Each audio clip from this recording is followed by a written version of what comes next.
Bonjour, bienvenue dans ce webinaire concernant comment améliorer fortement son discours de vente dans la Silver Economy, un discours de vente B2B2C.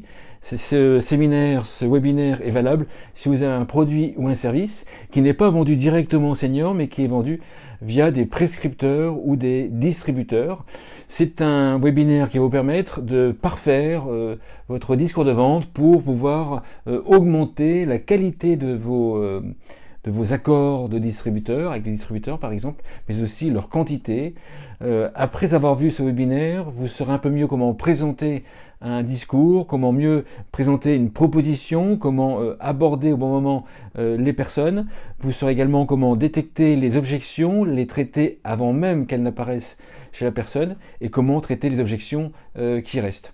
Avant de commencer ce webinaire, nous allons passer par une présentation de qui nous sommes, qui va durer environ 3-4 minutes.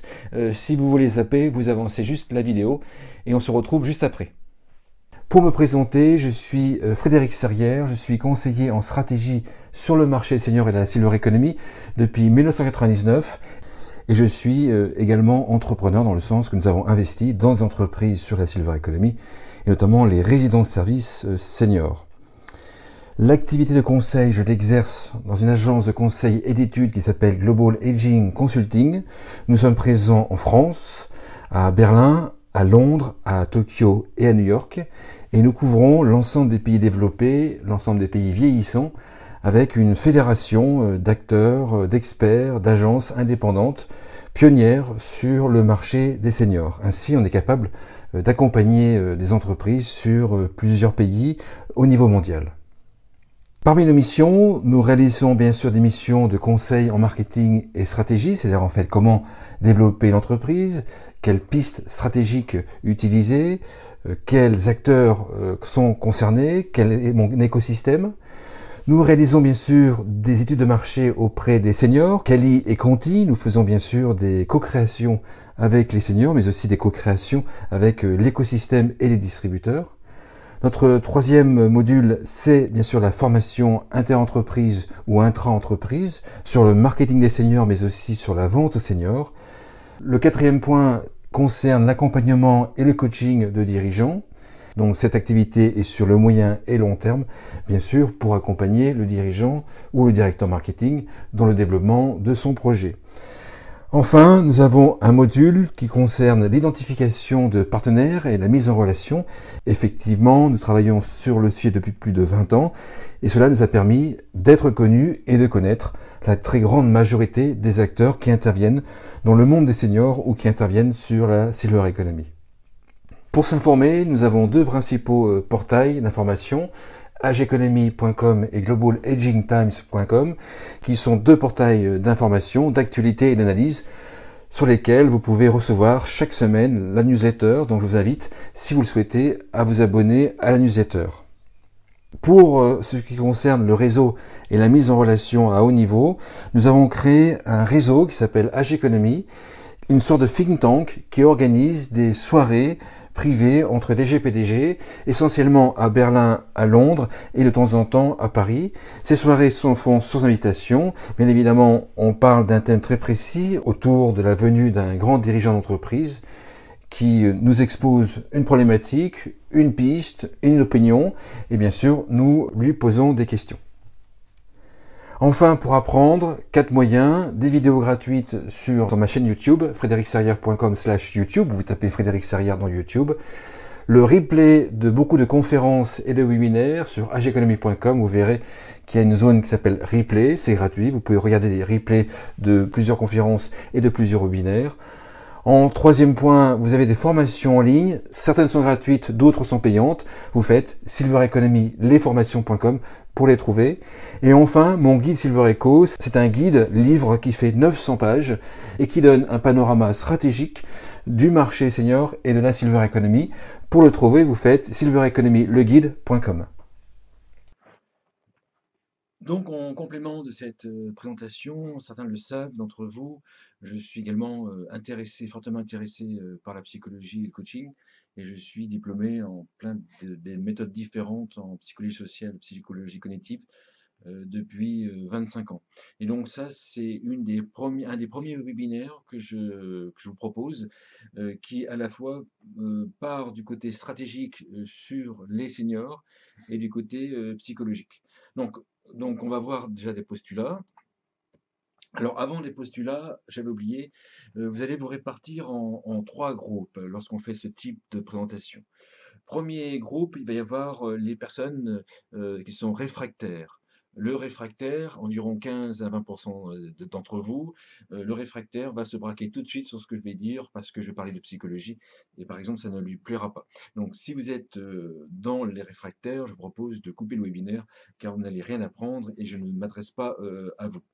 Ensuite, il va y avoir 40% d'entre vous qui vont être ce qu'on appelle des sceptiques. C'est-à-dire, en fait, vous allez hésiter, vous allez douter, mais vous allez quand même être intéressé. Et à peu près la moitié d'entre vous, de ces 40%, va tester des éléments et va s'apercevoir que ça fonctionne fortement et va essayer d'appliquer. Les 20% autres vont abandonner. Et ensuite, vous allez avoir tout de suite 40%, 30 à 40% des personnes d'entre vous qui allez vraiment adhérer tout de suite à l'idée, parce que soit vous avez déjà lu des livres de psychologie, des livres de coaching, des livres de stratégie, soit vous m'avez suivi, soit vous faites suivre par un coach, et vous savez que cela fonctionne. Et dans ce cas-là, effectivement, vous ferez partie des 40%. Et au final, il va y avoir 60% d'entre vous qui seront intéressés par ce que je vais dire, en tout cas qui vont comprendre que ce que je dis fonctionne fortement. Au final, seulement 5% d'entre vous appliqueront. C'est qu'en fait, 95% d'entre nous qui regardons des webinaires, qui suivons des formations, environ 95%, on n'applique pas. Or, c'est l'action, bien sûr, qui se passe, qui est important. Je ne vais pas vous faire un dessin. Enfin, bien sûr, si on n'applique pas, bien sûr, il n'y a aucun résultat. Donc, dans le webinaire, je m'adresse aux 40% qui sont intéressés dès le début et spécifiquement, bien sûr, aux 5%. Postulat, ce que je vais vous dire n'est pas exhaustif. Je ne vais pas vous apprendre la psychologie, 20 ans de psychologie, 20 ans de connaissances en psychologie, en seulement 40 minutes, ce n'est vraiment pas possible. Et ceux qui vous prétendent cela sont, à mon sens, enfin, faut les fuir parce qu'ils vont nous planter. Donc, c'est pas exhaustif, c'est juste une introduction. Bien évidemment, il faut appliquer, se former pour pouvoir avoir des résultats, des très grands résultats. Si vous appliquez ce que je vais vous dire dans ce webinaire, vous allez fortement augmenter la qualité des contrats en B2B que vous allez avoir sur les seniors, mais aussi sur d'autres secteurs d'activité. Et vous allez fortement augmenter le nombre de contrats que vous allez avoir. Vous verrez, il n'y a pas de miracle, simplement en appliquant des outils psychologiques de base qui nous permettent de faire cela. Ensuite, comme je vous disais, la pratique est nécessaire. Si vous ne pratiquez pas, si vous n'appliquez pas ce que je vais vous dire, si vous ne prenez pas de notes, vous n'aurez aucun résultat.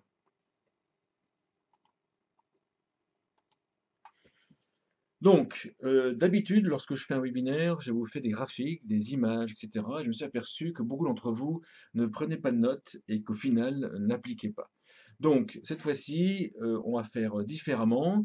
Je fais des slides qui sont minimalistes, où il y a juste quelques mots-clés sur le slide, et c'est à vous de prendre des notes sur ce que je vais vous dire. Donc, si vous n'avez pas de calepin à côté de vous, pas de feuille à côté de vous, je propose de mettre la vidéo en pause, de façon à aller prendre une feuille, du papier, pour pouvoir, et un crayon pour pouvoir prendre des notes. Encore une fois, si vous ne prenez pas de notes, vous ne ferez pas partie des 5%. Les 5%, ce sont les personnes qui vont prendre des notes, qui vont adhérer plus ou moins à ce que je dis et qui vont appliquer. Sans prendre des notes, on est incapable de retenir tout ce que je vais vous dire.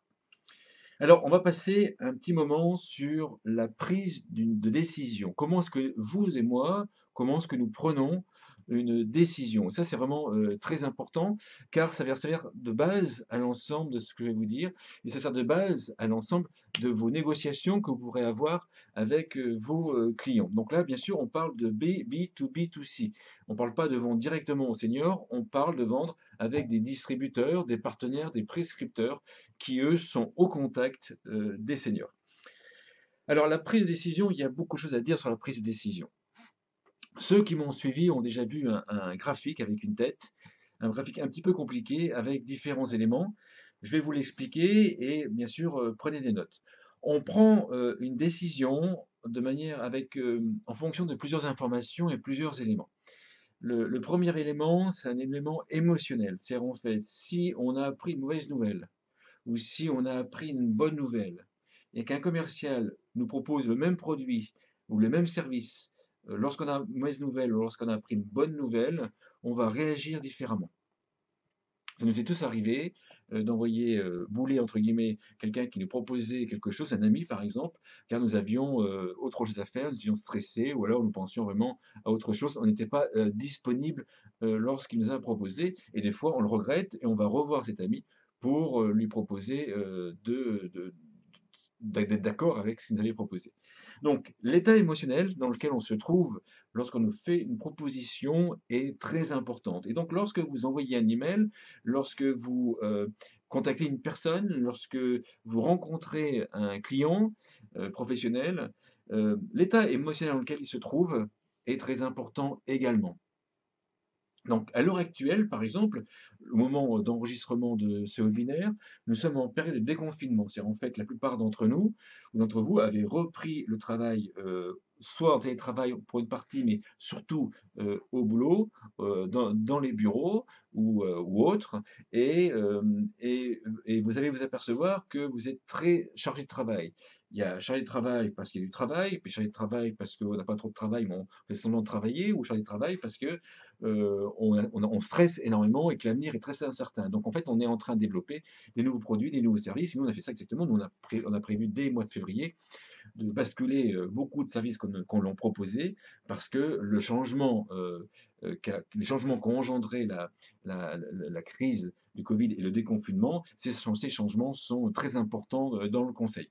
Donc, si vous proposez une solution à l'heure actuelle à une personne qui est stressée, le nez sous l'eau, à faire du chiffre d'affaires sur le court terme, et si vous proposez une solution sur le long terme, le côté émotionnel ne sera pas cohérent. Vous allez proposer un produit qui ne soit pas en bon timing par rapport à l'émotion que les personnes ont.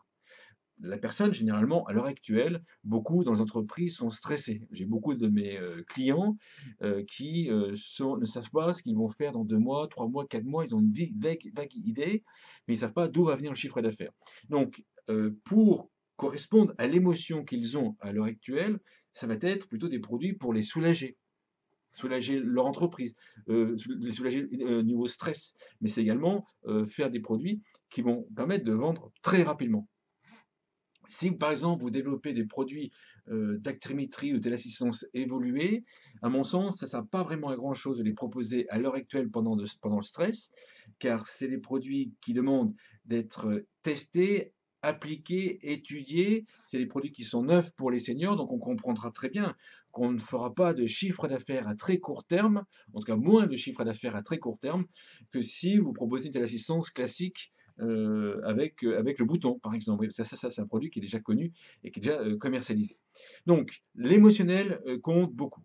Ensuite, et on y reviendra après, les références, les croyances que la personne a vis-à-vis de votre produit, de vous-même ou de votre entreprise, va fortement jouer.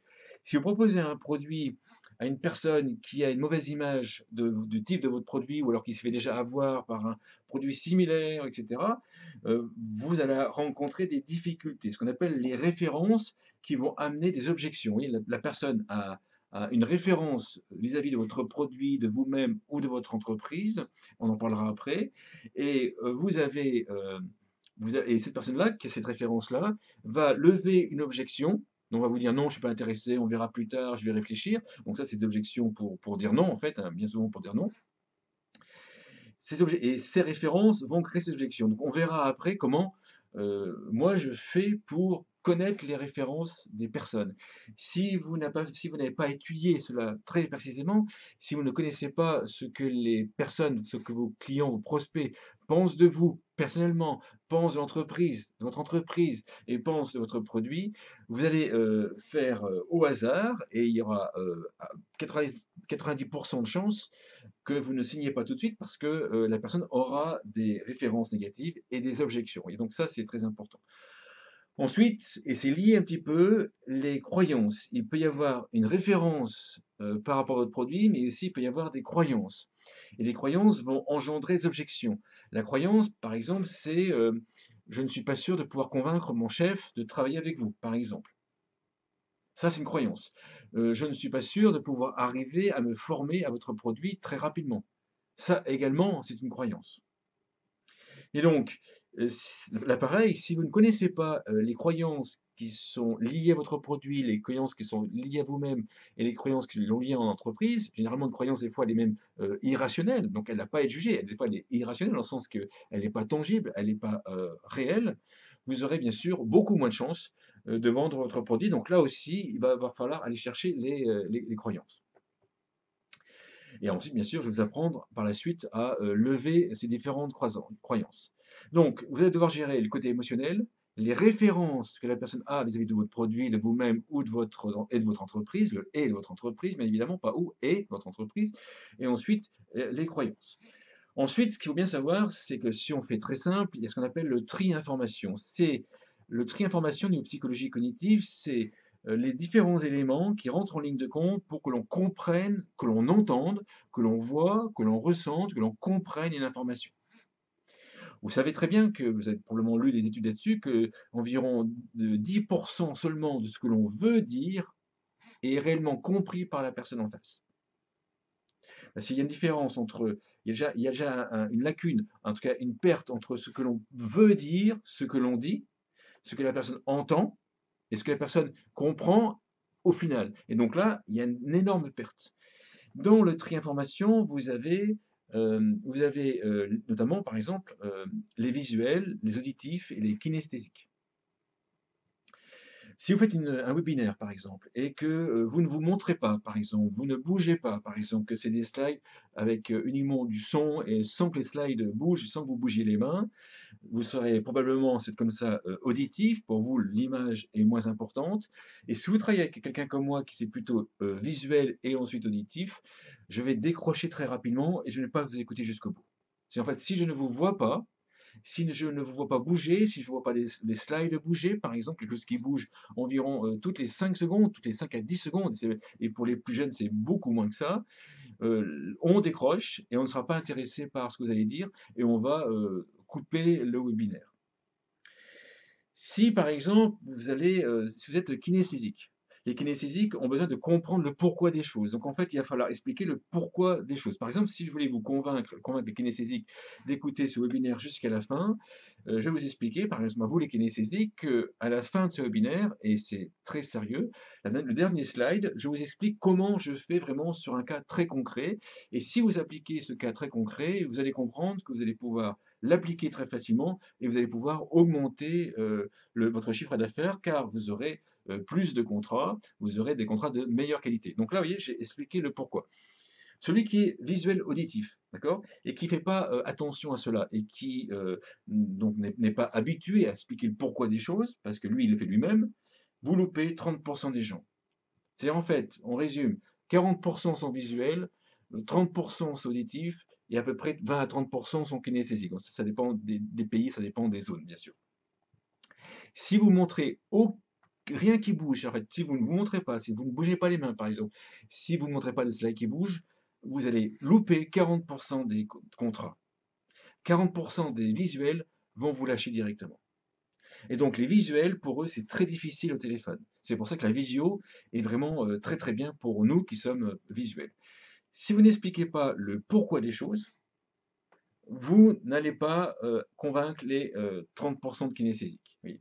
Donc, ça, c'est le tri information. Si vous voulez que je vous forme ou que j'échange avec moi, ou alors vous pouvez taper sur Internet tri information, vous avez beaucoup d'informations, beaucoup d'éléments. Vous avez par exemple les gens sont plutôt dans le falloir, vouloir, falloir, devoir, et pouvoir vouloir. Vous voyez, moi je suis plutôt dans le vouloir pouvoir. C'est vrai que je fais les choses que je veux et que je peux, mais je fais les choses que je veux. Et c'est pas quelqu'un qui va me dire ce que je dois faire.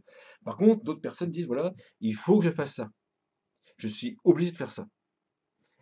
Donc, on comprend bien que si moi je suis par exemple dans le vouloir et que je cherche à convaincre des personnes qui sont dans le devoir, je vais devoir parler dans le devoir en disant voilà, vous allez devoir appliquer ce que je vous dis dans le webinaire pour avoir des résultats. Si vous n'appliquez pas, vous n'aurez pas de résultats. Mais c'est à vous de décider, c'est vous qui choisissez si vous voulez appliquer ce que je vous dis ou pas. Vous voyez, donc là, j'ai parlé aux deux catégories. Donc, le tri information, il est très important. Donc voilà, donc ce que je voulais vous dire, c'est ça, c'est on prend une décision avec de l'information qui rentre dans les cinq sens, on va dire, mais on utilise trois principaux sens, c'est l'ouïe, la vue, le toucher, le kinesthésique, quand on serre la main par exemple. Et voilà. Il faut savoir que les kinesthésiques, eux, la visiophonie ne va pas suffire, il va falloir les rencontrer. Par contre, si vous avez des clients visuels auditifs, et si on travaille ensemble, j'apprendrai à les détecter au téléphone et détecter en visiophonie, vous saurez que ces clients-là, vous n'aurez qu'à, la visiophonie suffira et vous n'aurez pas besoin de les rencontrer. Vous pourrez les rencontrer après.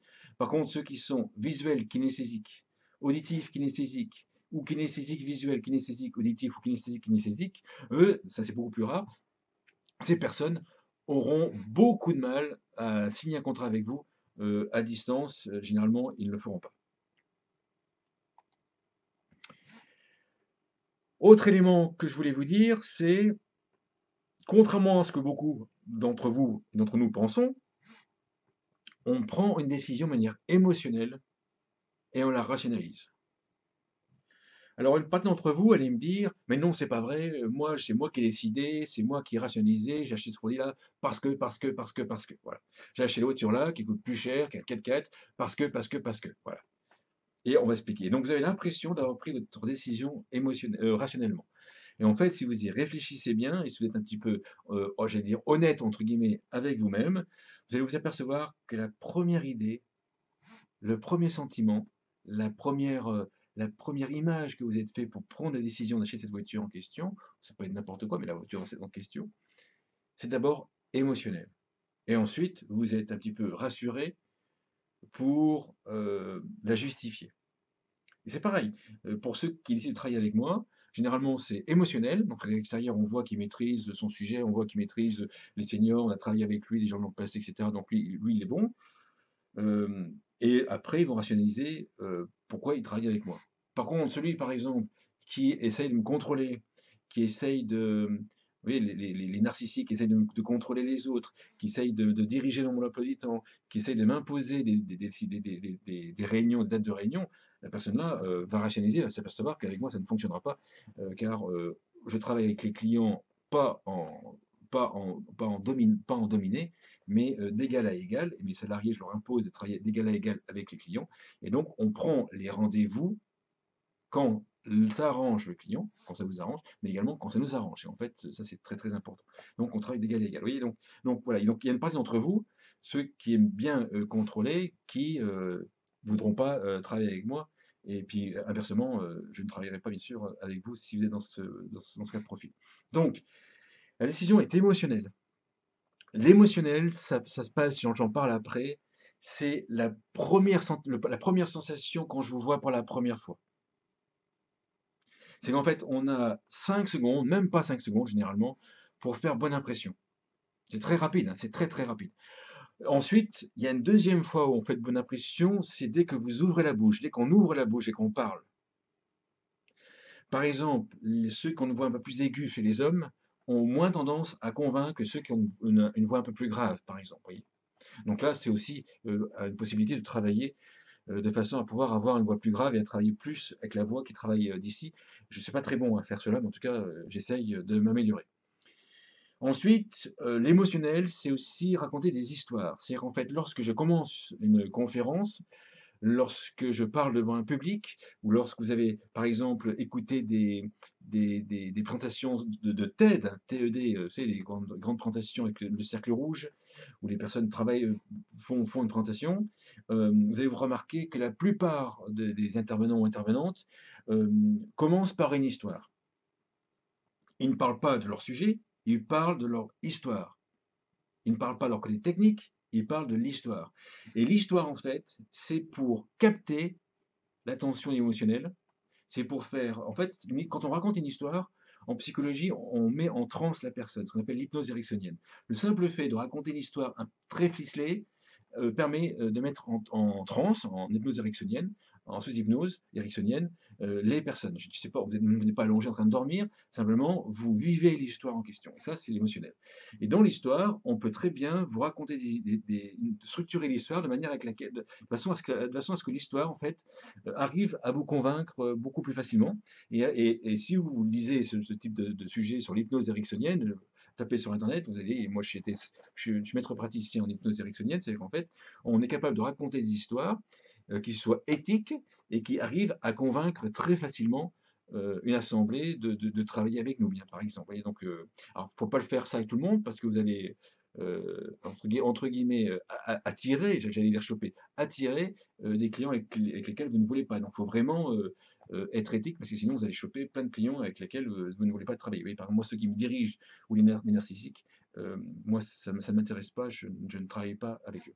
Donc, c'est émotionnel et ensuite c'est rationalisé. Et c'est pour ça que sur les pages de vente, généralement, les nouvelles pages de vente, vous avez une vidéo avec une histoire, voilà, ça c'est émotionnel. Et en dessous de la vidéo, vous avez des bullet points, ça en fait des tirets, et qui expliquent les bénéfices, on verra après, qui expliquent les bénéfices rationnels d'acheter le produit ou le service. Mais vous avez l'émotionnel en premier et les bullet points. Et si vous faites l'inverse, si vous mettez les bullet points rationnels au début et l'émotionnel, ça ne fonctionne pas. Autre raison de mettre l'émotionnel au début, c'est qu'en fait, lorsque vous racontez une histoire en forme de vidéo sur une page de vente ou lorsque vous commencez euh, un webinaire, je n'ai pas fait ici, mais on aurait pu le faire, vous commencez un webinaire avec une histoire, l'intérêt, c'est qu'en fait, quand on raconte une histoire et que la personne accepte d'écouter une histoire, le cortex, qui est ici, c'est le cerveau préfrontal et frontal, le cortex qui sert de côté critique, qui sert à analyser ce que l'on dit, il est totalement coupé lorsqu'on raconte une histoire. Et ce que vous racontez rentre directement dans le limbique, dans le cerveau émotionnel. Et après, après même des fois dans le reptilien. Et donc, par contre, si vous mettez les bullet points au début, on verra après comment on fait une bullet point. Si on met les bullet points au début, ben, vous allez rentrer dans le cortex directement, et là, vous allez créer toutes les objections. Voyez. Donc, si vous expliquez les techniques de votre produit, pourquoi votre produit, avant même l'émotionnel, avant même d'avoir raconté une histoire, vous cramez au moins 90% des rencontres parce que la personne va tout de suite se braquer et vous traiter les objections. Vous levez des objections. Et on va voir derrière, on va voir dans quelques minutes comment traiter les objections. Donc, comme je vous l'ai dit, vous avez 2 fois 5 secondes, vous avez 2 fois 5 secondes pour faire une bonne impression. Vous voyez, par exemple, moi je suis en t-shirt bleu, certains vont dire entre vous que le t-shirt n'est pas assez haut de gamme, par exemple, vous voyez, et ils auront tout de suite vu ça directement, vous voyez. Et alors que j'ai pris ce t-shirt-là parce qu'en fait, il fonctionne bien avec les caméras que nous avons, vous voyez. Donc, et puis que moi j'attache pas vraiment d'importance en plus aux vêtements. Par contre, ceux qui attachent beaucoup d'importance, effectivement, ils vont dire, bah, le t-shirt, il n'est pas assez haut de gamme, donc il faut l'extérieur, il n'est pas assez haut de gamme, etc., etc. Vous voyez, donc, certains d'entre vous ont dû faire cette analyse en question. Oui, voilà. Ensuite, il y a deuxième moment où on fait bonne impression, c'est quand on ouvre la bouche, les premiers mots que l'on dit, sous quelle émotion on les dit. C'est très important. Des fois, lorsqu'on commence un webinaire, on entend les gens, bon, je sais pas, les gens commencent le webinaire, ils disent, bon, alors attendons, on va attendre les gens, je sais pas, ah oui, il y en a qui se connectent, ah oui, il y en a 45 qui sont connectés, on va attendre que tout le monde, il y a 2 minutes, on va attendre que tout le monde, puis ils parlent comme ça, vous voyez, ils parlent comme ça. Ça va pas, ça va pas du tout. Lorsqu'on commence un webinaire, on parle directement de manière confiante à la personne. Car si vous faites un webinaire en parlant, ah bah oui, alors attendez, on va encore attendre les personnes, et puis là, j'arrive pas à voir l'écran, alors attendez, oui, ce qu'on voit sans arrêt hein, dans les webinaires. Et bah ça, c'est les premières impressions. La première impression, elle est faite. La personne, elle est balbutiante, elle n'est pas sûre d'elle, elle est en train de voilà, c'est une personne pas sûre d'elle. Et on ne va pas travailler, ou on va moins travailler avec les personnes qui ne sont pas sûres d'elles, et c'est tout à fait normal. Ensuite, ce que vous voulez vraiment, j'aurais pu l'expliquer, ça j'aurais pu le mettre dès le début, euh, votre client a un objectif ou des objectifs, et vous allez devoir comprendre son objectif très précisément, et pas l'imaginer, mais comprendre son objectif. Et généralement, son objectif réel est différent de ce que l'on pense que l'objectif est dans la réalité. Donc, il faut l'interviewer. Je reviendrai après, il faut l'interviewer. Il faut interviewer beaucoup de prospects pour savoir quels sont leurs objectifs. De façon après à proposer votre produit comme une solution à son objectif. Mais ça, là, ça ne suffit pas du tout. Si on fait que ça, on n'arrive pas à vendre. En tout cas, on arrive difficilement à vendre. Ce qu'il faut également, c'est savoir quels sont les obstacles que votre prospect a. Obstacles budgétaires, obstacles des croyances, obstacles il n'arrive pas à se former sur votre produit, obstacles il a peur d'avoir une mauvaise image. Je prends un exemple, on va prendre un exemple. Vous avez sur la silver economy des entreprises qui ont été créées pour faire des vêtements qui sont simples à enfiler et à enlever. Et donc, tout de suite, certains se sont orientés vers les EHPAD en disant, voilà, les salariés des EHPAD, c'est un boulot qui est très lourd, très compliqué. Si on met des vêtements simple utilisation aux résidents, ça sera plus facile pour les laver et changer les résidents. Et donc, la logique, c'est, ça sera plus facile, donc ça va soulager les salariés, ça va augmenter le bien-être des seniors parce qu'ils pourront être lavés plus souvent, et donc les salariés sont soulagés, sont de meilleure humeur, ont moins d'absentéisme parce qu'ils sont moins stressés, on baisse l'absentéisme, donc il y a un gain de coût pour les pannes en question. Ça, c'est logique, oui. Et tout le monde, tous ceux qui sont lancés sur ce sujet-là, ont travaillé sur cette logique en question. Et ben, le problème, c'est que ça ne fonctionne pas. Pourquoi ça ne fonctionne pas? Parce qu'il y a un obstacle qui est, et lorsque vous interrogez des dirigeants d'EHPAD ou des dirigeants de groupes d'EHPAD, ils vous le disent, je ne peux pas imposer vos vêtements en simple utilisation, simple à en mettre et à enfiler, enlever et enfiler, parce que ça va être perçu comme un manque ça va être ça va être perçu comme une privation de liberté, parce qu'on va imposer un habit qui va être perçu comme un uniforme, et un jour, il y aura un journaliste qui va arriver, il va y avoir LGUC, comme quelqu'un me disait, comme un dirigeant me disait, et on va avoir une image déplorable. Donc on ne peut pas proposer ces vêtements à nos résidents. En tout cas, on ne peut pas les imposer. Par contre, vous, start-up qui faites ça, vous pouvez venir dans le hall et les vendre. Mais là, au lieu d'en vendre, s'il y a 100 personnes, s'il y a 100 résidents dans un EHPAD, au lieu d'en vendre 100, vous en vendez que 2 ou 3 par EHPAD. Vous voyez, le marché, il est totalement différent. Donc, il faut comprendre les obstacles. Et les obstacles vont créer des objections. Et on va voir après comment on gère les objections. Ensuite, vous avez des craintes, vous avez des peurs. Il y a la peur. Par exemple, si la personne a un objectif, vous n'êtes pas le premier, donc sauf si vous êtes totalement sûr de vous, mais ou en tout cas un petit peu français et délirant, vous n'êtes pas la première ou le premier à lui proposer une solution. Vous n'êtes pas, votre solution n'est pas la première à laquelle il a pensé ou elle a pensé. Et si il vous reçoit, c'est il n'a pas trouvé de solution pour atteindre son objectif, pour dépasser les obstacles. Donc, il va s'intéresser à votre produit, mais il va avoir une crainte sur vous-même, sur la crédibilité de votre entreprise, la crédibilité de votre produit. Et là, il va falloir, il y a des outils qui existent, enlever cette crainte en question. Par exemple, on prend un exemple. La personne se dit, voilà, j'ai déjà testé plusieurs solutions dans le secteur d'activité. Pour l'instant, tout ce que j'ai essayé ne fonctionne pas. Et vous allez dire, voilà, ma solution va fonctionner. Là, en fait, vous ne respectez pas la personne. La personne risque de se braquer. Vous devez dire, c'est tout à fait normal d'avoir échoué dans ces différentes circonstances, tout à fait normal, parce que beaucoup vous racontent n'importe quoi. Parce que beaucoup vendent des solutions qui ne sont pas adaptées. Parce que beaucoup survendent. Parce qu'on ne vous a pas dit. Donc, ce n'est pas votre faute, c'est la faute de ceux qui vous ont mal conseillé.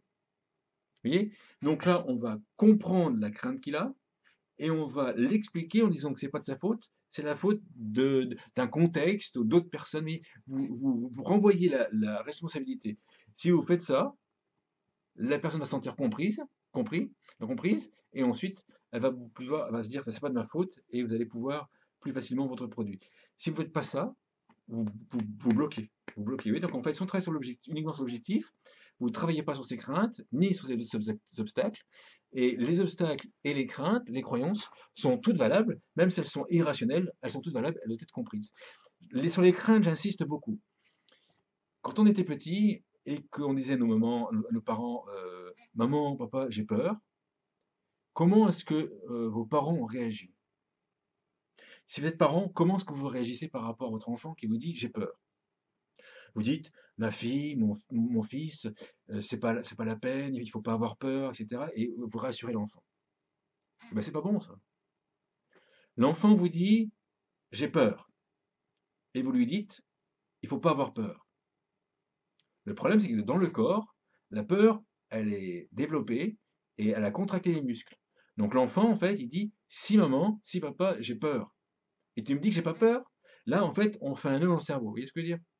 Donc, il ne s'agit pas de dire qu'il n'y a pas de crainte à avoir.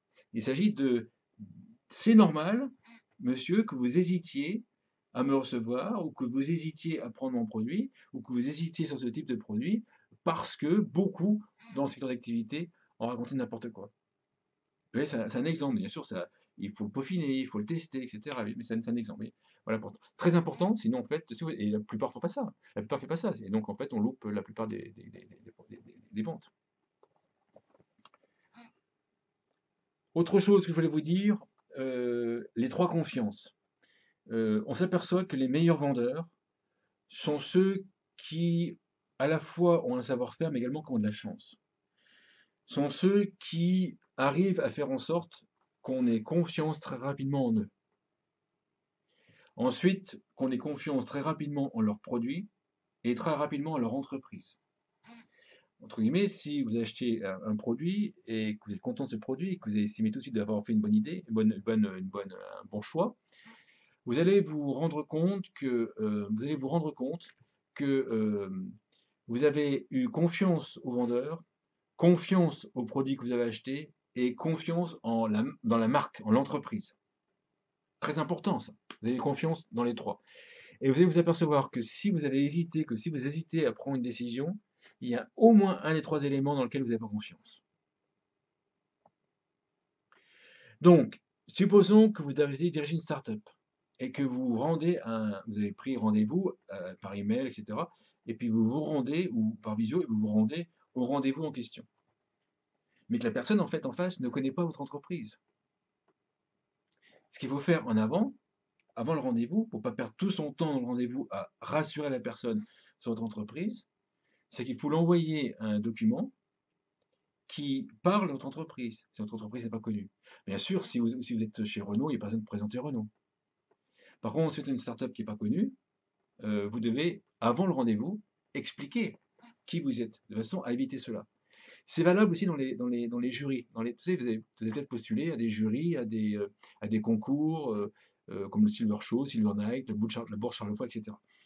Quand vous êtes dans ces jurys-là, en fait, vous voyez défiler en pitch des startups pour la Bourse Charlevoix ou des entreprises pour la Silver Night, par exemple, et il y a des entreprises que vous ne connaissez pas.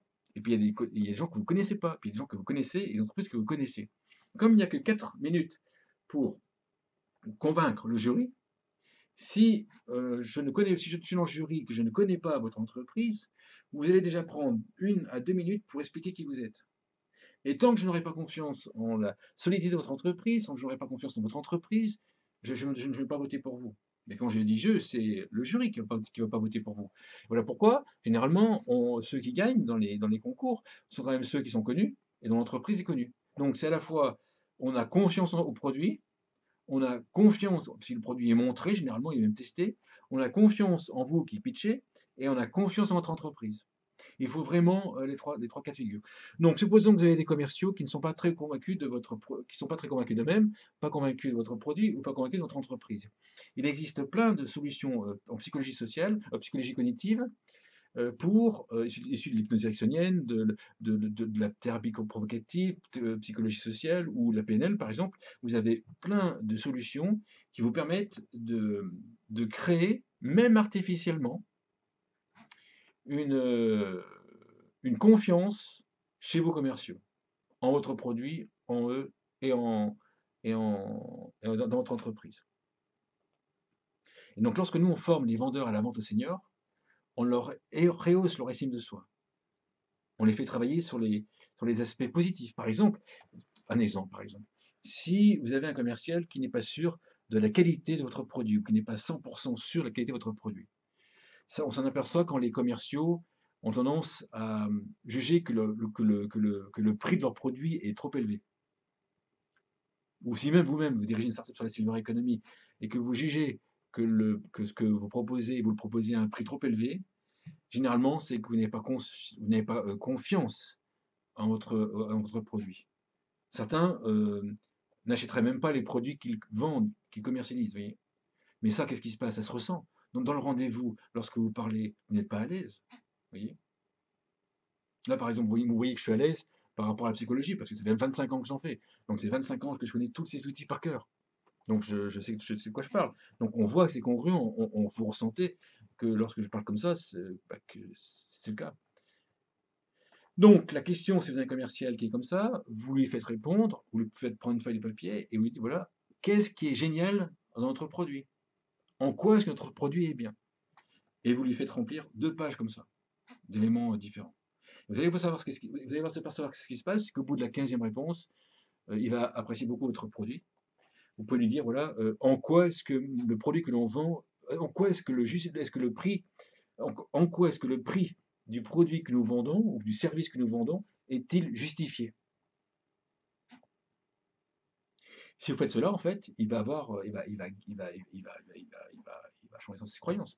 Après, vous avez des commerciaux, quand on forme des commerciaux à la vente au senior, vous avez des commerciaux qui ont des croyances qui sont limitantes. Il y a des commerciaux qui sont très respectueux. Ah, il faut être respectueux avec les seniors, bien sûr. Mais les commerciaux qui sont très, très, très respectueux, c'est des gens qui sont trop respectueux. Ils auront la croyance du style, si je force, c'est pas respectueux. Si je survends, c'est pas respectueux. Si je propose, c'est pas respectueux. Et devinez quoi? Dans des banques, par exemple, vous avez environ 20% des conseillers qui sont comme ça. On devine bien que les conseillers qui ont ce type de croyance ne vont pas vendre fortement.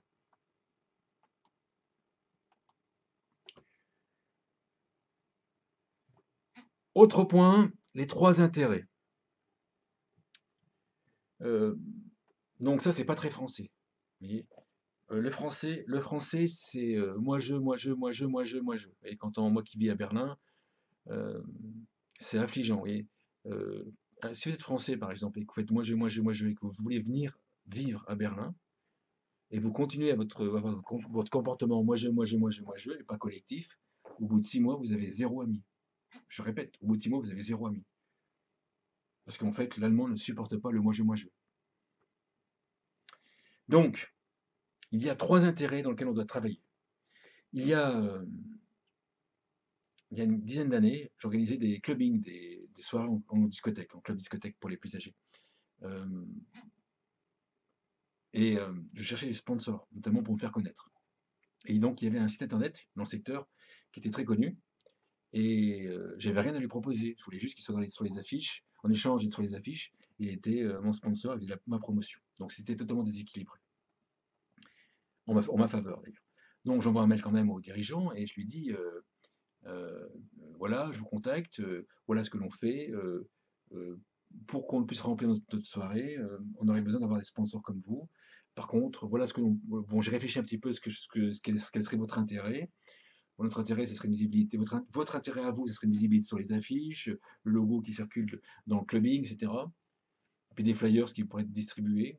Mais j'ai conscience que c'est pas au niveau de ce que vous pourrez m'apporter en tant que visibilité sur le secteur d'activité très précis. Et donc, il a accepté, et on a travaillé avec lui. Et, quand quand j'ai connu ce dirigeant, il m'a dit, tu sais Frédéric, ça fait 15 ans que j'ai ce site internet, tu es le premier à avoir réfléchi, ou en tout cas m'avoir montré que tu avais réfléchi à mon intérêt. C'est exactement ce que je vais vous dire. Si on travaille qu'avec son intérêt et qu'on propose son produit que via son prisme, comme dit Didier Raoult, via son écosystème, c'est en fait ses croyances et sa vision, on se plante. C'est pas possible de faire autrement. On se plante complètement. Donc, il faut comprendre, avant de proposer, avant d'aller faire un mail à quelqu'un ou d'aller proposer votre produit, vous devez comprendre euh, votre intérêt bien évidemment, ça vous l'avez compris, l'intérêt du prospect auquel vous allez proposer le produit. Alors, vous allez me dire que c'est évident, mais le français ne le fait pas en grande majorité. Alors vous allez me dire que vous êtes une exception, ok. Et ensuite, vous devez comprendre l'intérêt du groupe, c'est en fait l'intérêt de l'écosystème en question. Quand nous, on vous accompagne en mission de conseil sur les seniors, puisque c'est notre métier de base, hein, métier de base de notre agence de conseil Global Aging Consulting, on va aligner votre intérêt, enfin, le produit par votre intérêt, enfin, votre produit par rapport à votre intérêt à vous, votre produit service par rapport à l'intérêt des seniors, et votre produit par rapport à l'intérêt par rapport à l'écosystème. Parce que dans l'écosystème, il se peut qu'il y ait quelqu'un qui n'ait pas intérêt à ce que tous les deux vous fassiez un contrat. Donc, il faut réfléchir à vous, à votre intérêt. Et après, je vais vous montrer comment moi, je le présente. Ensuite, un outil qui permet d'accélérer les prises de décision. C'est-à-dire, en fait, euh, l'être humain à la base, il fuit la douleur, il va vers le plaisir. Je répète, ça c'est la psychologie de base, hein. On va vers le plaisir et on fuit la douleur, ou la contrainte, etc. Bref, vous voyez. Donc on va vers les émotions en Occident, on va plutôt vers les émotions d'amour, de joie, etc., etc., ou des sensations plutôt, et on va fuir les sensations de tristesse, de, de contrariété, par exemple, ou de douleur physique, bien évidemment. Donc, lorsque vous présentez votre produit, vous pouvez expliquer à votre prospect quelles sont les conséquences de ne pas utiliser votre produit. Quelles sont les conséquences pour lui?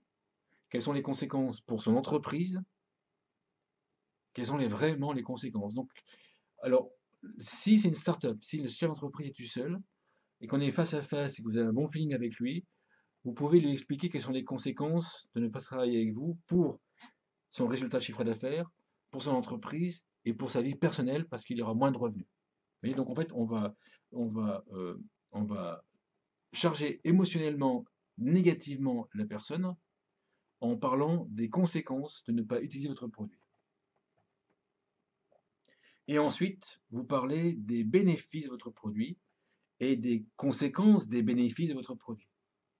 C'est-à-dire qu'en travaillant, par exemple, si moi je voulais vous convaincre, moi je ne cherche pas à le faire, mais si je voulais vous convaincre de travailler avec moi sur l'aspect stratégie de vente, sur ce que je vous montre aujourd'hui, je pourrais vous dire, voilà, après avoir travaillé avec moi, après avoir travaillé ensemble sur votre projet, vous allez vous rendre compte que vous aurez fait plus de chiffre d'affaires de manière beaucoup plus facile, que vos emails seront beaucoup plus percutants et beaucoup plus vendeurs, sans forcer, sans avoir à prendre des méthodes pas possibles, et que vous aurez plus de contrats et de meilleure qualité. Et ça va aboutir, je me permettrai, ça va vous dire à vous à faire progresser votre carrière, à faire augmenter votre revenu. Et qui dit des revenus, vous pourrez peut-être être plus libre, acheter un appartement, acheter ce que vous voulez derrière, parce que vous aurez euh, vendu plus et de meilleure qualité. Et tout ça à la base, c'est une méthode de vente, enfin c'est une stratégie plutôt de vente, j'aime pas méthode de vente, c'est une stratégie de vente. Vous voyez? Voilà, donc on parle des conséquences, on augmente la douleur et on parle des bénéfices de travailler avec vous. Et l'idée, c'est de tendre en fait l'élastique de façon à ce que la personne dise oui, ok, je vais travailler avec vous. Vous voyez. Si on s'aperçoit que lorsque vous ne travaillez pas comme ça, lorsqu'on ne parle pas des douleurs, des inconvénients, des conséquences de ne pas travailler avec vous et des bénéfices à travailler avec vous, on s'aperçoit que les personnes sont quand même euh, sont beaucoup moins réceptives et vous vendrez moins.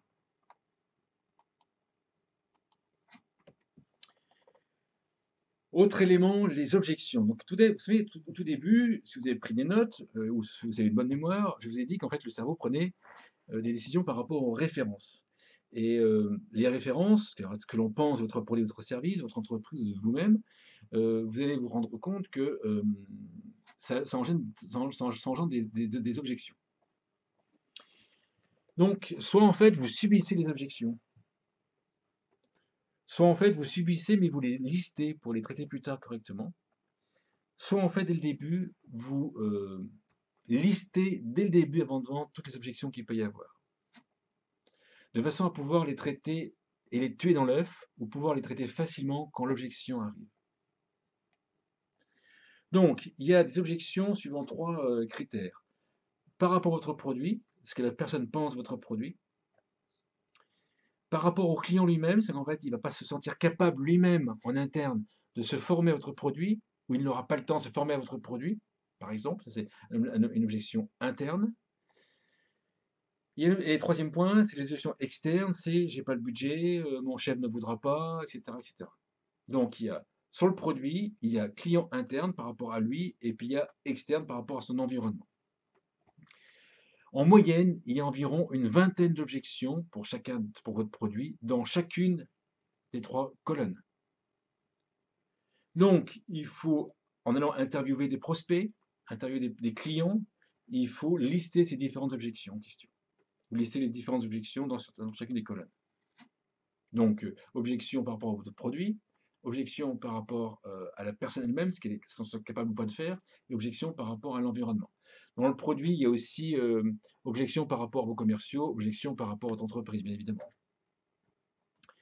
Ensuite, ce qu'il faut faire, c'est repérer les trois principales. Et les trois principales, on verra dans le slide suivant, on va les gérer, on va les traiter très en amont de la discussion, de façon à les tuer dans l'œuf. C'est-à-dire qu'en fait, lorsqu'il y a une objection qui est très forte par rapport à votre produit, tant que vous n'y avez pas répondu, la personne ne va pas vous écouter correctement. Vous voyez, ça va buter sur l'objection en question. Par contre, si vous traitez l'objection très en amont, et si vous la faites disparaître, la personne va pouvoir va pouvoir vous écouter de manière bien plus à l'aise. Ce sera beaucoup mieux. Donc, 3 types d'objections. Et ensuite, comment on les traite? Donc, les objections ne se traitent pas de manière rationnelle. C'est qu'en fait, beaucoup se disent, voilà, bah, je comprends votre objection, mais mon produit fait ça, ça, ça, ça. Nous sommes meilleurs, ça, ça, ça, ça, ça. Ça, c'est rationnel. Et je vous ai dit qu'on arrive à convaincre une personne de manière émotionnelle et pas de manière rationnelle. Ouais, on peut faire les deux, mais en tout cas, il faut commencer par rationnel. Ce qui veut dire que on peut traiter les objections par des histoires, par ce qu'on appelle le storytelling. C'est-à-dire qu'en fait, vous allez raconter l'histoire de quelqu'un qui a eu la même objection et que ça s'est bien fini avec vous. Je vous la fais courte, hein. Donc vous tapez storytelling ou vous travaillez avec moi, vous demandez à ce que je travaille avec vous, je vous explique comment on construit des histoires en storytelling. Vous faites une histoire qui répond à l'objection, une histoire par objection.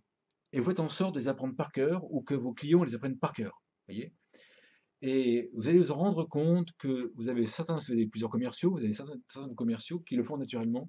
Il y a environ 10% des commerciaux qui répondent de manière automatique. C'est en fait, ils vont vous dire, par exemple, euh, ben voilà, je comprends ce que vous dites. Ça me rappelle, en fait, ça me rappelle, l'autre jour, j'avais un client, il y a quelques années, j'avais un client qui avait la même difficulté que vous et il hésitait, pareil. Et il m'a dit, bah, j'hésite. Et donc, je lui ai dit, écoutez, bah, faites un essai et vous verrez, mon produit fonctionne. Et puis, on fait un essai, puis à la fin, vous me direz ce que vous pensez. Donc là, je vous la fais courte, hein. Il faut vraiment détailler l'histoire avec des détails. Il faut vraiment mettre beaucoup de détails parce que plus on met de détails dans l'histoire, plus en fait le cerveau il est en train d'aller sous transe entre guillemets. Et donc, vous faites l'histoire jusqu'à la fin et ça c'est bien fini.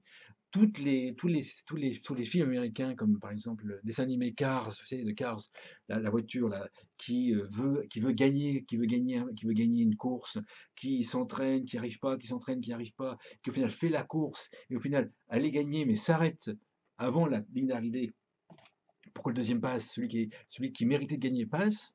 Vous voyez, ça c'est une histoire.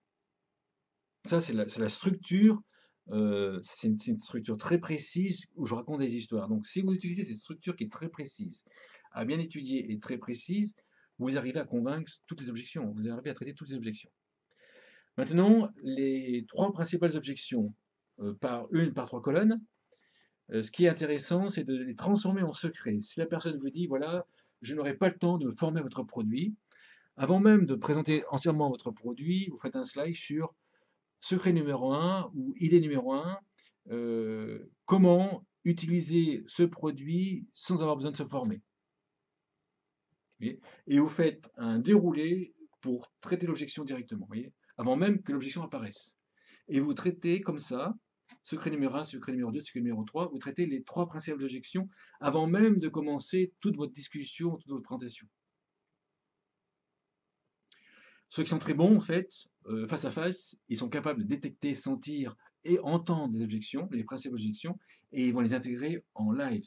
D'où l'intérêt d'apprendre les histoires par cœur. Vous voyez, donc en fait, vous faites les trois secrets, ces trois histoires que vous racontez, et qui permettent de lever les trois principales objections. Et là, vous allez vous apercevoir qu'effectivement, la personne, une fois que vous aurez traité les trois principales objections, en émotionnel, en storytelling, vous allez vous apercevoir que la personne, elle est disponible pour vous écouter.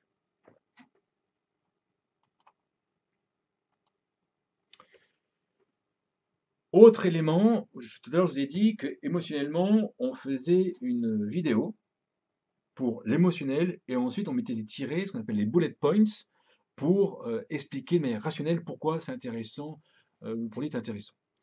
Alors, la structure, là vous pouvez prendre des notes, la structure des bullet points elle est très précise. Ce produit vous permettra ceci, ce qui veut dire cela. Je répète, ce produit vous permettra ceci, et vous expliquez le bénéfice, ce qui vous permettra cela. Je répète, ce produit, mon produit, vous permettra ceci, ce qui vous permettra cela. Et bien sûr, vous remplissez ceci et cela, bien évidemment. Dans ceci et cela, vous devez mettre des éléments qui sont à charge émotionnelle. Si la personne entrepreneur rêve de revendre son entreprise, mon produit vous permettra d'augmenter votre chiffre d'affaires, ce qui vous permettra d'avoir plus de chances de vendre votre entreprise à un prix élevé. Voyez. Et là, la personne va s'imaginer de vendre son entreprise. C'est quand même beaucoup plus puissant que dire mon produit est bon. Voyez. Voilà. Donc généralement, là j'en ai marqué 3, mais il en faut généralement 5 bullet points. Parce que ce qui se passe, lorsque vous mettez les bullet points, la personne va lire les bullet points, plus c'est très facile à lire, et va comprendre le ceci et cela, et va s'imaginer les bénéfices de ceci et cela. Et la charge émotionnelle, elle est là. Et la décision, elle est prise par la charge émotionnelle. Le call to action, l'action de commander votre produit, demande de l'énergie dans le corps, en fait, et l'énergie est créée par la charge émotionnelle. Alors, pour finir, ce que j'avais promis au début, pour les kinesthésiques, comment est-ce que nous faisons pour traiter l'ensemble de ces éléments en question? Il y a beaucoup d'éléments que vous ne pouvez pas deviner, et donc vous allez devoir faire des interviews. À l'heure actuelle, on travaille avec un téléassisteur sur un élément, sur un sujet, et pour bien comprendre les objections, les objectifs, ce qu'il croit, les croyances, comment il faut présenter les produits, etc., on interroge des prescripteurs et on interroge environ une quarantaine de dirigeants des prescripteurs. En fait, 40 entretiens, on a fait, enfin, moi j'en ai fait une partie, mais moi j'ai fait plus de 20 entretiens, et on fait 40 entretiens d'environ 45 minutes avec les dirigeants de vos prescripteurs, en fait avec les dirigeants de vos prospects ou de vos clients. Et vous devez comprendre l'ensemble. Quels sont leurs objectifs? Pourquoi est-ce qu'ils achètent? Quelles sont leurs objections? Quelles sont leurs craintes? Quels sont les obstacles? Comment est-ce qu'il faut présenter les choses, etc. Et lorsque vous faites ça, en fait, et que vous arrivez à peu près à 20 interviews, vous avez suffisamment d'éléments pour totalement disrupter le secteur d'activité. À l'heure actuelle, si le client d'un téléassistance applique ce qu'on va lui dire ou ce qu'on va lui dire ou ce qu'on lui dit, il disrupte totalement le secteur de la téléassistance. Quand je dis disrupté, c'est qu'en fait, il y a 600 000 installations à l'heure actuelle et il va pouvoir en faire, lui, au moins 150 000 de plus. Vous voyez, c'est très fort. Enfin, sur un secteur d'activité qui ne progresse pratiquement pas, c'est très fort. Donc, l'idée, voilà, c'est de faire beaucoup d'interviews pour comprendre la logique des choses, comprendre les objections. Et une fois que vous avez fait ça, l'idée, c'est de reprendre, d'aller, une fois que vous faites vos documents, vous faites vos PowerPoint pour convaincre les personnes, vous devez reprendre des personnes en question, plutôt des clients ou des prospects qui essaient de parler avec vous, et vous devez leur dérouler votre PowerPoint, vous déroulez votre façon de présenter les choses. Et tous les mots doivent être ajustés au millimètre près.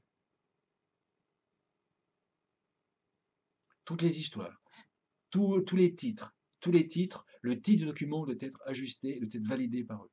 C'est pas forcément la co-création en fait, hein, on fait des interviews, beaucoup d'interviews. Généralement, il faut faire environ plus de 10 à 15 interviews pour bien comprendre un sujet dans un secteur d'activité. Celui-ci, vous vous contentez de faire 3 interviews, vous allez avoir 3 visions différentes et vous allez paniquer parce qu'il y aura 3 visions différentes qui ne seront pas cohérentes. Et alors qu'en fait, si vous faites plus d'interviews, vous allez comprendre pourquoi il y avait une incohérence entre les 3 premiers et au final, tout devient cohérent. Donc, il faut faire beaucoup d'interviews.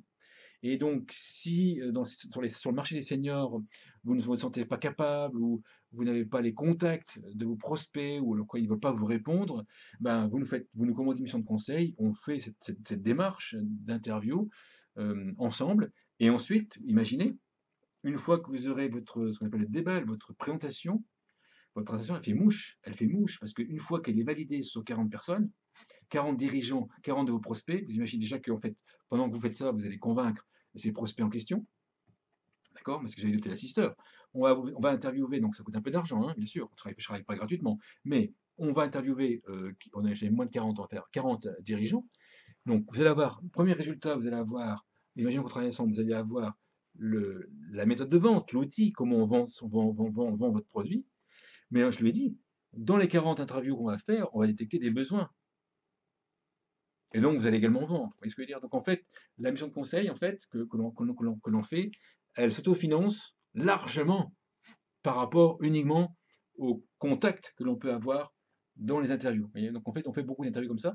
Donc, si vous n'arrivez pas à contacter les personnes, si les gens ne vous décrochent pas, si vous êtes une start-up par exemple, ou si vous êtes dans une activité où vous ne connaissez pas les gens, les prospects, etc. Comme nous, on connaît beaucoup de monde sur la silver economy, le marché senior, et comme beaucoup de monde nous connaissent et que nous sommes très connus et jugés comme sérieux et crédibles, les personnes, généralement, elles acceptent de nous parler. Celles qui n'acceptent pas, c'est celles qui n'ont pas le temps à l'heure actuelle. Mais sinon, elles acceptent de nous parler. Et donc, vous aurez l'ensemble des éléments avec nous. Et au final, vous aurez une, un, un discours de vente qui sera hyper impactant. Ce qui vous permettra de vendre plus, ce qui voudra dire avoir plus d'argent, plus de revenus pour vous. Si c'est ça qui est important, et d'être plus libre financièrement, et de passer plus de temps, vous voyez ce que je veux dire, voilà, ceci, cela. Voilà. Voilà, j'ai fini ce webinaire. Ça aura duré pratiquement 1 heure en tout, un peu plus d'1 heure en tout. On peut pas, donc c'est vraiment une introduction, on peut pas tout dire, on peut pas tout dire dans un webinaire. Vous avez vu, j'ai dit beaucoup de choses et je pensais faire 40 minutes, on fait pratiquement 1 heure. Euh, à ceux qui ont écouté ce webinaire, vous avez la possibilité d'avoir 1 heure de coaching gratuit avec nous, soit avec moi-même, soit avec un de mes consultants en France ou en Allemagne. Euh, en fait, ce que l'on fait, on fait du coaching aussi téléphonique et en visiophonie, c'est en fait on accompagne les clients régulièrement. En fait, ça vous permet de vous sentir moins seul, ce qui veut dire que vous prendrez des meilleures décisions et vous aurez beaucoup plus de recul, vous serez moins stressé. C'est ça que ça veut dire. Donc, on fait ça régulièrement. On vous propose d'avoir une session de coaching gratuite. Euh, c'est du coaching, on travaille sur le fond. Ceux qui ont passé cette heure stratégique ont été un peu étonnés qu'on ne leur en vendait rien. Parce que moi, mon intérêt, c'est de travailler avec des gens qui ont le même feeling que moi et où ça se fait de manière smooth, ça se fait de manière naturelle. J'ai pas envie de forcer quelqu'un à travailler avec moi. Ou alors de mieux me présenter que je ne le suis, que je le suis. Donc, c'est 1 heure. Pendant 1 heure, on travaille sur votre sujet et on lance quelques pistes stratégiques. Généralement, au bout d'1 heure, vous avez quoi? Vous avez une vision plus claire de votre situation. Vous avez plus les langues guidons, vous avez compris un peu mieux votre situation avec des outils de coaching au téléphone. Et ensuite, vous avez quelques pistes stratégiques pour, euh, pour pouvoir appliquer pour étudier, appliquer ce que l'on aura dit pendant cette heure en question. Donc, si vous êtes intéressé, vous faites le numéro de téléphone, mais plutôt le mail. En fait, c'est plutôt le mail. Outeux préfère le mail, donc faites outeux.mets@frédéricserrier.com. Outeux, c'est mon assistante à Berlin. D'ici là, je vous remercie beaucoup d'avoir regardé ce webinaire jusqu'au bout. Tout le monde ne le regarde pas jusqu'au bout, donc merci beaucoup. Merci beaucoup et à bientôt.